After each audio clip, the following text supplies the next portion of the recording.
Most people feel confused about money, not because they are careless and not because they do not try.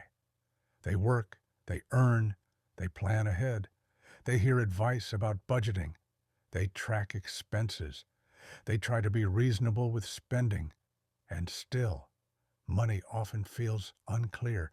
It feels like it moves faster than expected, like effort and outcome do not fully connect. At the end of the month, the balance rarely reflects how much work was done.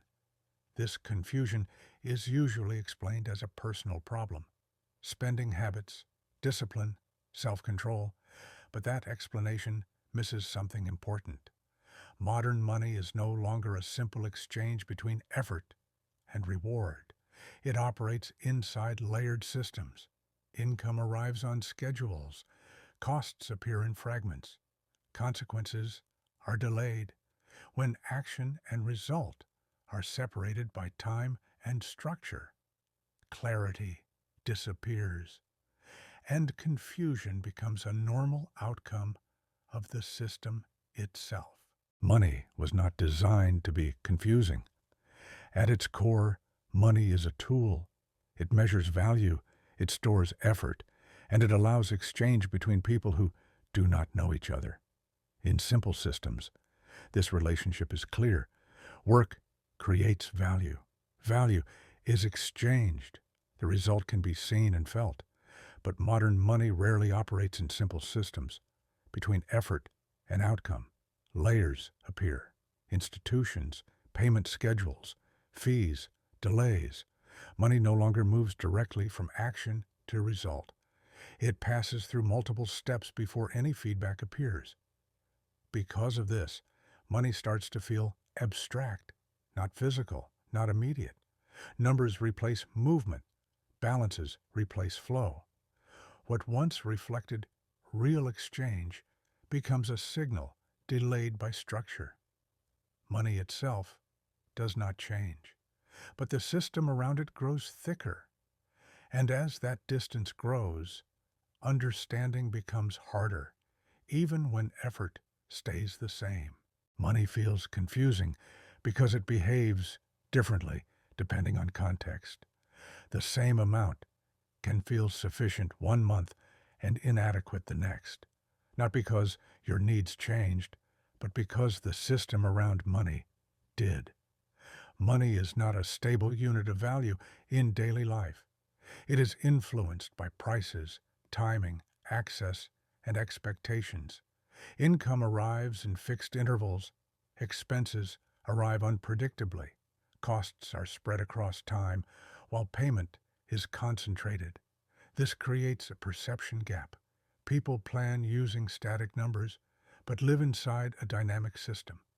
At the same time, money is used to measure progress, security, and future planning, even though it was never designed to perform all those roles at once. As a result, money becomes a source of constant recalculation, not because people are careless, but because the system requires continuous adjustment. Confusion is not a failure of understanding. It is a natural outcome of interacting with a variable system using fixed expectations. When people interact with unclear money systems, their behavior changes, not because of poor decisions, but because of structural pressure. Short-term thinking increases. Spending decisions are made reactively instead of strategically. Financial planning becomes fragmented. People begin to track money frequently, not to gain control, but to reduce uncertainty. Tools multiply, budgets, apps, reminders, alerts, yet clarity does not increase proportionally. This is because most tools focus on tracking outcomes, not on explaining system behavior. At the same time, expectations remain linear. People expect stable progress from unstable inputs. When results fail to match expectations, the response is usually more effort, more control, or more restriction. But these responses treat money as a personal discipline issue instead of recognizing it as a coordination problem between timing, flow, and demand. The behavior is rational. The environment is misaligned. If money feels confusing, the issue is rarely effort. It is structure. Most people try to fix money problems by changing behavior, while the system that shapes that behavior stays the same. Money does not move in straight lines. Income arrives at irregular intervals. Expenses cluster instead of spreading evenly. Obligations appear before resources fully settle. But most financial thinking assumes balance over time, as if money flows smoothly and predictably. This creates constant correction. People adjust spending after the fact, instead of designing systems that absorb variation. Functional money systems are built around flow, not totals. They separate stable obligations from flexible ones. They account for timing gaps, not just amounts. This is not about restriction or control. It is about reducing friction between income timing, expense pressure, and decision making. When structure improves, behavior stabilizes naturally.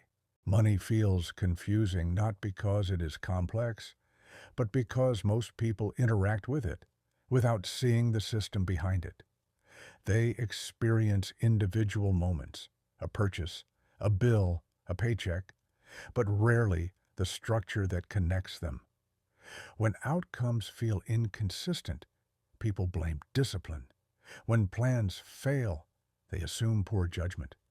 But inconsistency is often a signal, not a failure. It shows where structure does not match reality. Money systems do not require perfect control. They require visibility, separation, and timing awareness. Once flow becomes visible, decisions become simpler. Pressure decreases not because income changes, but because uncertainty is reduced. The confusion fades when money stops being treated as a single number and starts being understood as a moving system. Not something to fight, but something to design around.